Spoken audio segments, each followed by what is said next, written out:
اب بلا تمہید تشریف لا رہے ہیں استاد العلماء، استاد الحدیث، پیر طریقت، رہبر شریعت، مشفق و مہربان حضرت مولانا استاد حامد حسن صاحب دامت برکاتہم العالیہ۔ نعروں کے ساتھ استقبال کریں، نعرہ تکبیر، نعرہ تکبیر، بیداری کا ثبوت ہے، نعرہ تکبیر، تاجدار ختم نبوت، تاجدار ختم نبوت، عظمت صحابہ، مقام صحابہ، نعرہ تکبیر۔ الحمدللہ وکفی وسلام علی عبادہ الذین اصطفی، اما بعد فاعوذ باللہ من الشیطان الرجیم، بسم اللہ الرحمن الرحیم، انا نحن نزلنا الذکر وانا له لحافظون۔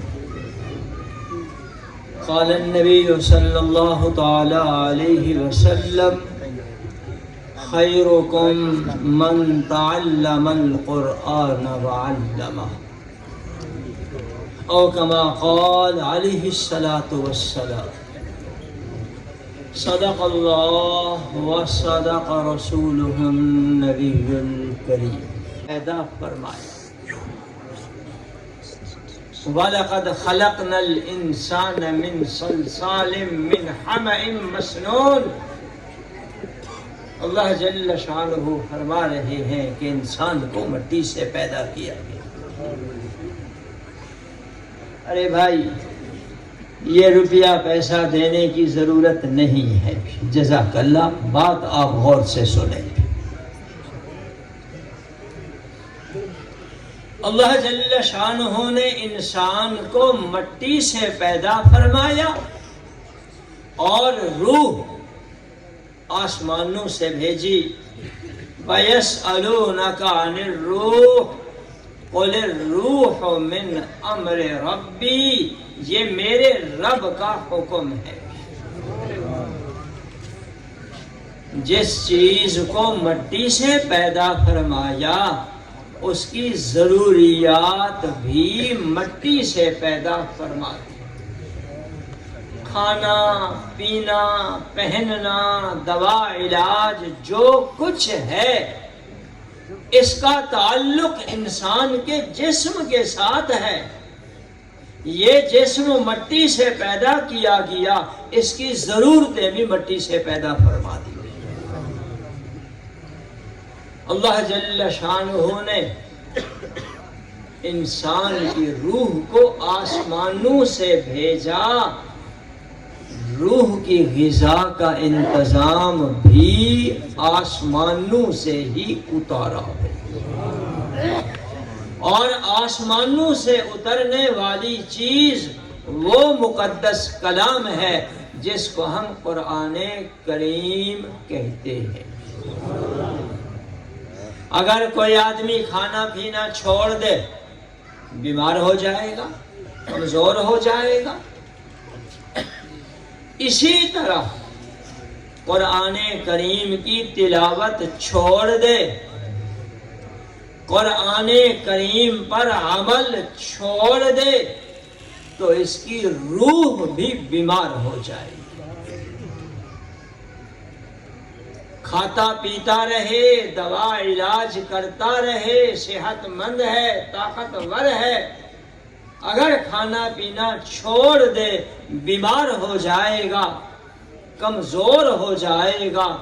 اسی طرح قرآن کریم کی تلاوت کرتا رہا، قرآن کریم پر عمل کرتا رہا، تو اس کی روح بھی طاقتور رہے گی۔ خدا نخواستہ اگر اس کو چھوڑ دیا تو روح بھی کمزور ہو جائے گی۔ آدمی بھوک شروع کر دے، فاقہ شروع کر دے، زیادہ سے زیادہ موت آ جائے گی۔ آدمی فاقہ شروع کر دے، کھانا پینا چھوڑ دے، زیادہ سے زیادہ موت آ جائے گی۔ موت نے تو آنا ہی ہے، آج نہیں تو کل صحیح، اس سبب سے نہ تو کسی اور سبب سے صحیح، یہ دنیا تو ہے ہی فانی، جو آیا اس نے دنیا سے جانا ہے۔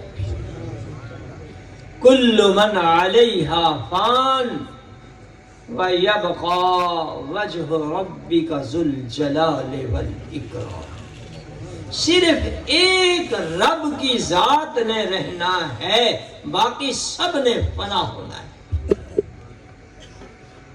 موت تو آنی ہے، خدا نہ خواستہ اگر ہم نے اپنے روح کی غذا کی طرف توجہ نہ کی، روح کو اس کی غذا نہ دی، تو یہ روح کمزور ہوگی، یہ روح مردہ ہوگی۔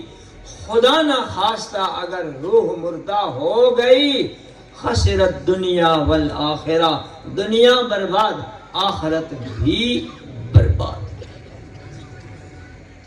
اسی لیے کہا جاتا ہے کہ کھانے پینے کے ہم محتاج ہیں، قرآن کریم کے بھی ہم محتاج ہیں۔ دیکھا جائے تو قرآن کی احتیاجی کھانے پینے سے بھی زیادہ ہے۔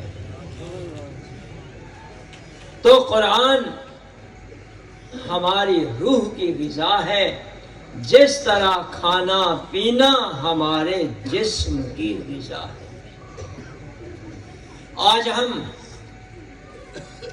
اکثر لوگ جسم کی غذا کی طرف تو بڑی توجہ کرتے ہیں، جسم کی غذا کی طرف تو بڑی توجہ کرتے ہیں، لیکن روح کی غذا کی طرف ہماری توجہ نہیں ہے۔ اس لیے یہ بھی توجہ طلب عمل ہے، اس کی طرف بھی توجہ ہونی چاہیے۔ ایک آیت پڑھی، اِنَّا نَحْنُ نَزَّلْنَا الذِّكْرَ وَإِنَّا لَهُ لَحَافِظُونَ۔ اللہ جل شانہ فرما رہے ہیں کہ قرآن کو ہم نے اتارا اور اس کی حفاظت بھی ہم کریں گے۔ اللہ جل شانہ جب کسی چیز کی حفاظت کرنے پہ آتے ہیں، اس کو کسی بڑی فوجوں کی ضرورت نہیں ہوتی، بڑے جتھوں کی ضرورت نہیں ہوتی، وہ تو اپنی مخلوق، کمزور سے کمزور ترین مخلوق، اس سے بھی اپنی چیزوں کی حفاظت کرا سکتے ہیں۔ آپ نے واقعہ سنا ہے، قرآن کریم نے بھی اس کو ذکر فرمایا، أَلَمْ تَرَ كَيْفَ فَعَلَ رَبُّكَ بِأَصْحَابِ الْفِيلِ أَلَمْ يَجْعَلْ كَيْدَهُمْ فِي تَضْلِيلٍ وَأَرْسَلَ عَلَيْهِمْ طَيْرًا أَبَابِيلَ۔ اللہ جل شانہ نے اس میں ایسی مخلوق کا تذکرہ فرمایا جن کے ذریعہ سے بڑی چیز کی حفاظت کرائی۔ یمن کا بادشاہ ابرہ نامی ہزاروں کا لشکر لے کر کے مکہ مکرمہ پہنچا، مقصد کعبۃ اللہ کو ڈھہائے، کعبۃ اللہ کو گرائے۔ اس مقصد کے لیے اس نے ہزاروں کی تعداد میں اپنا لشکر بھیجا، ساتھ آیا، اس میں گھوڑے اونٹ کے ساتھ ساتھ ہاتھی بھی تھے۔ ہاتھی اس لیے بھی کہ ضرورت پڑی، کعبۃ اللہ کو زنجیر ڈال کے ہاتھیوں سے باندھ کر کے ان کو ہکایا جائے گا، کعبۃ اللہ کی دیواریں بڑی جلدی سے منہدم ہو جائیں۔ اس مقصد کے لیے وہ آیا اللہ جل شانہ نے اپنے کعبہ کی حفاظت کس طرح کی؟ کیا کوئی فوجیں منگوائی تھی؟ کوئی اسلحہ بارود وہاں منگوایا تھا؟ نہیں نہیں، چھوٹی چھوٹی چڑیاں، چھوٹی چھوٹی چڑیاں اللہ جل شانہ نے ان کے 2 پنجوں میں، ایک چونچ میں 3 چھوٹی چھوٹی کنکریاں دیں، جاؤ ان پر برساؤ۔ جب وہ چھوٹی کنکری کسی پر پڑتی وہ اثر دکھاتی جو آج ایٹم دکھاتا ہے۔ فَجَعَلَهُمْ كَعَصْفٍ مَأْكُولٍ، ایسے پڑے ہوئے تھے جس طرح کھایا ہوا گھاس۔ آپ دیہات سے تعلق رکھنے والے ہیں، جانور پالنے والے ہیں، دیکھا ہوگا جانور جب سیر ہو جائے بیٹھ کر کے جگالی لیتا ہے۔ اگر وہ جگالی والا تھوڑا سا گھاس باہر آ جائے بالکل ریزہ ریزہ ہوتا ہے، جب معمولی سی کنکری ان پر پڑی وہ اثر تھا، ایسے ہو کر کے مرے پڑے جس طرح یہ کھایا ہوا گھاس جگالی والا گھاس ہوتا ہے۔ اللہ جل شانہ نے اپنا کعبہ کی حفاظت سپاہیوں سے، فوجیوں سے نہیں کرائی، بلکہ حفاظت چھوٹی چھوٹی چڑیوں کے ذریعہ سے کرائی ہے۔ اللہ جل شانہ نے فرمایا نحن نزلنا الذکر وَإِنَّا لَهُ لَحَافِظُونَ، اللہ جل شانہ نے اپنے قرآن کی حفاظت ان بچوں کے ذریعہ سے کرا رہے ہیں جن کی عمریں 12 سال 14 سال کے لگ بھگ ہوں گی، اس سے شاید کہ زیادہ نہ ہو۔ جب کسی چیز کی حفاظت کرانے پہ آتے ہیں تو اس کو فوجوں کی ضرورت نہیں، چھوٹی چھوٹی مخلوق سے بھی اپنی چیزوں کی حفاظت کرا سکتے ہیں۔ جس طرح کعبہ کی حفاظت ابابیلوں سے کرائی، اسی طرح قرآن کی حفاظت ان چھوٹے چھوٹے بچوں سے کرا رہے ہیں۔ قرآن کریم کا ملنا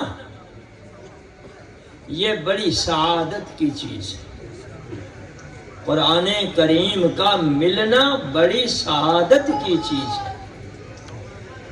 جتنا سرمایہ قیمتی ہوتا ہے اتنا ہی اس کا ڈاکو چور بڑا سمجھدار ہوتا ہے۔ قرآن کریم بڑی قیمتی چیز، بڑی قیمتی سرمایہ، اور اس کے ڈاکو بھی ہیں، اس قرآن کے ڈاکو بھی ہیں۔ شیطان تو ہے ہی، لیکن شیطان سے بڑھ کر اس قرآن کا ڈاکو، اس قرآن کا چور، یہ برا ماحول ہے۔ قرآن کا ڈاکو، قرآن کا چور، یہ برا ماحول ہے۔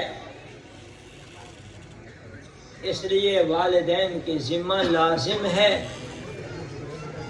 مدرسے کا کام مکمل ہوا، اب یہ ذمہ داری والدین کی ہے کہ وہ ان بچوں کی نگرانی کریں، ان بچوں کی حفاظت کریں۔ قرآن کریم کا ابتداءً یاد رکھنا فرض و واجب نہیں ہے۔ جو آدمی حافظ نہیں ہے ٹھیک ہے، نہیں ہے، جو آدمی حافظ نہیں ہے، اعزاز نہ صحیح، حافظ نہ بننے کا گناہ بھی اس پر نہیں ہوگا۔ جب قرآن حفظ کر لیا جائے اب اس کی نگرانی، اس کی حفاظت فرض ہے۔ اس لیے والدین کے ذمہ لازم ہے، والدین کے ذمہ لازم ہے، جہاں ان کے لیے بڑی بڑی سعادتیں ہیں، بڑے بڑے تاج کی خوشخبریاں ہیں، وہاں یہ ذمہ داری بھی ہے کہ اپنے بچوں کی نگرانی کریں، حفاظت کریں، اچھا ماحول ان کو دیں۔ آج کل ہمارا ماحول بہت برا ہے، بہت گندا ہے۔ جب تک یہ بچہ اپنے باپ کی نظر میں ہے، ماں کی نظر میں ہے، اپنے خاندان کی نظر میں ہے، اس وقت تک یہ بچہ صحیح سمت پہ جا رہا ہے۔ تھوڑا سا بچہ ادھر ادھر گیا، بس وہ گیا ہی گیا۔ اس لیے اپنے بچوں کی حفاظت فرمائی، اپنے بچوں کی حفاظت فرمائی، بچوں کو اچھا ماحول دے دیجئے، برے ماحول سے بچوں کو بچا کے رکھیے۔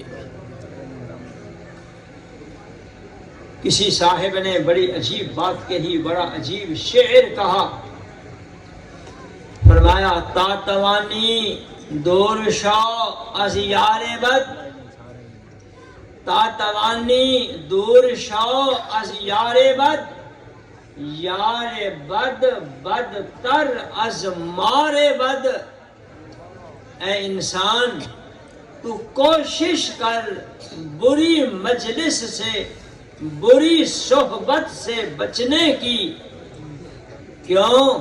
برا یار، برا دوست زہریلے سانپ سے بھی زیادہ خطرناک ہوتا ہے۔ برا دوست زہریلے سانپ سے بھی زیادہ خطرناک ہوتا ہے۔ زہریلا سانپ خدا نہ خواستہ کسی کو ڈس جائے، زیادہ سے زیادہ موت آ جائے گی، موت نے تو آنا ہے۔ برا دوست خدا نہ خواستہ کوئی اس کے پیچھے پڑ گیا، جیسے خود بری راہ پر ہے اس کو بھی بری راہ پہ لگائے گا۔ علماء فرماتے ہیں کہ عموماً گناہ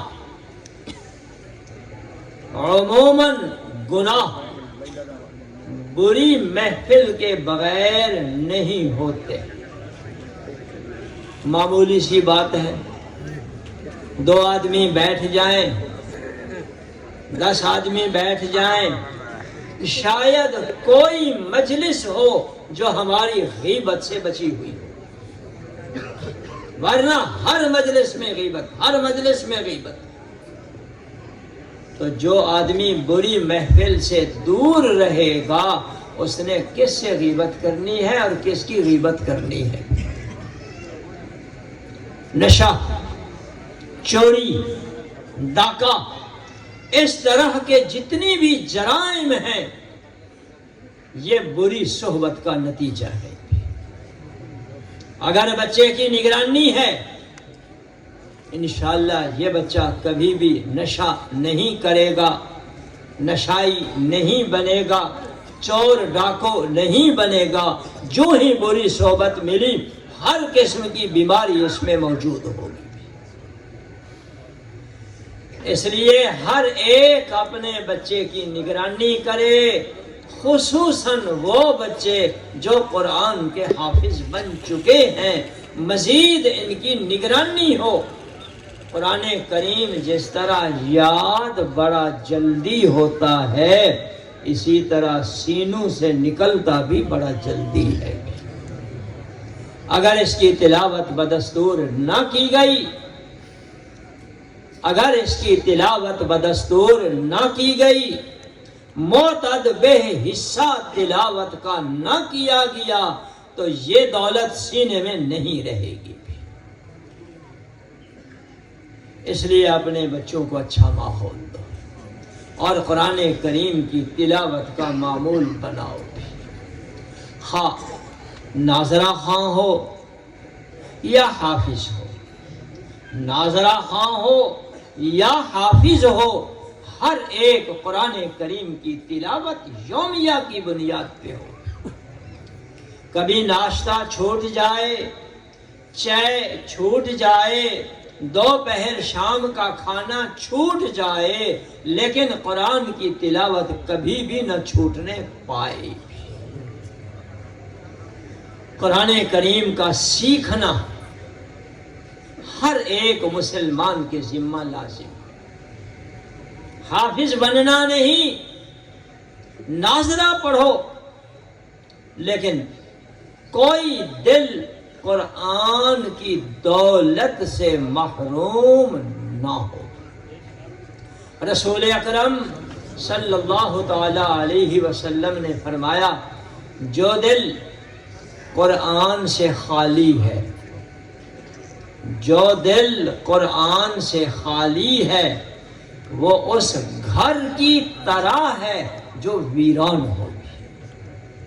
بڑے عمدہ سے عمدہ کوٹھی بنا لی، تالے لگا کر کے ایک طرف ہو بیٹھا، 2 سال 10 سال 20 سال، آخر یہ عمدہ کوٹھی یہ بھوت بنگلہ بن جائے گا. اور کوئی آدمی وہاں جانے کو تیار نہیں ہوگا. وہ یہ کہا جاتا ہے کہ یہاں جنات بسیرا کر رہے ہیں. تو جو دل قرآن سے خالی ہے اس دل میں بھی شیطان کا بسیرا ہے. اس لیے قرآن کریم یاد کرنا نہ صحیح، ناظرہ تو پڑھ لینا چاہیے. ایک واقعہ یاد آ رہا ہے، اس کو ذکر کر کے بات کو ختم کروں گا. متحدہ ہندوستان پہلے بر صغیر کافی ایریا، آج 10 ملک، پہلے ایک ملک ہوتا تھا. وہاں کے ایک بادشاہ اورنگزیب عالمگیر رحمہ اللہ، بڑا نیک سیرت انسان، بادشاہت کے باوجود اللہ کا ولی تھا. بادشاہت کے باوجود اللہ کا ولی تھا. اس کے بیٹے نے، بادشاہ کے بیٹے نے قرآن کریم حفظ کیا. اورنگزیب عالمگیر کا خیال ہوا کہ میں بچے کے حفظ قرآن پر ایک دعوت کا اہتمام کروں، اس میں اپنے لوگوں کو بلاؤں، دوستوں کو بلاؤں. یہ پروگرام بنایا. اپنے باپ شاہ جہان کے پاس بھی گیا، کہنے لگا، شاہ جہاں، ابا جی، آپ کے پوتے نے قرآن کریم حفظ کیا ہے، میرا خیال ہے دعوت کا آپ بھی اس میں تشریف لائیں. شاہ جہاں نے بڑی عجیب بات کہہ دی. کہنے لگا، اے اورنگزیب، اس بچے کے حفظ کی خوشی تجھے ہے، مجھے نہیں ہے. اس کے حافظ بننے کی خوشی تجھے ہے، مجھے نہیں ہے. کیوں؟ کل قیامت میں جب تاج پہنایا جائے گا وہ تو تیرے سر پہ ہوگا، میرے سر پہ تو نہیں ہوگا. مجھے تو خوشی اس وقت ہوگی کہ تو حافظ بنے، کل قیامت میں میرے سر پہ بھی تاج ہو. بیٹا مزاج شناس بیٹا تھا. اللہ تعالی ہر ایک کو ایسی اولاد عطا فرمائے، ہر ایک کو ایسی اولاد عطا فرمائے جو مزاج شناس ہو. مزاج شناس بیٹا خاموش ہو گیا، جا کر کے اپنے والد کی اس خواہش کی تکمیل شروع کر دی، قرآن کریم یاد کرنا شروع کر دی۔ بادشاہی کی مصروفیت کیا ہوتی ہے؟ اتنا بڑا ملک، آج 10 ملک کا وہ ایک تھا، اس کو سنبھالنا، ساتھ ساتھ قرآن کا حفظ کرنا۔ ٹھیک سال کے بعد آ کر کے کہنے لگا ابا جان مبارک ہو، آج میں نے قرآن مکمل کر لیا۔ یاد کرنے والے مصروفیت کے باوجود قرآن حفظ کر لیتے ہیں، کیا ہم سے ناظرہ پہ نہیں پڑھا جا سکتا؟ بس صرف توجہ کی ضرورت ہے، ہمت کی ضرورت ہے۔ جب آدمی ہمت باندھ لے تو مشکل سے مشکل کام بھی آسان ہو جاتا ہے۔ کسی نے کیا ہی خوب کہا ہے، مشکلان نیست کہ آسان نشود، مرد باید کے ہراسان نشود۔ دنیا کا کوئی مشکل ایسا کام نہیں جو آسان نہ ہو۔ آدمی کو چاہیے کہ مرد بنے، با ہمت بنے، کبھی اپنی ہمت کو نہ ہارے۔ تو جو احباب قرآن کی دولت سے اب تک محروم ہیں وہ کوشش فرمائیں، ہمت فرمائیں، اس دولت کو اپنے اندر حاصل کرنے کی کوشش کریں۔ اللہ جل شانہ اس کہے سنے کو اپنی بارگاہ میں قبول فرمائے۔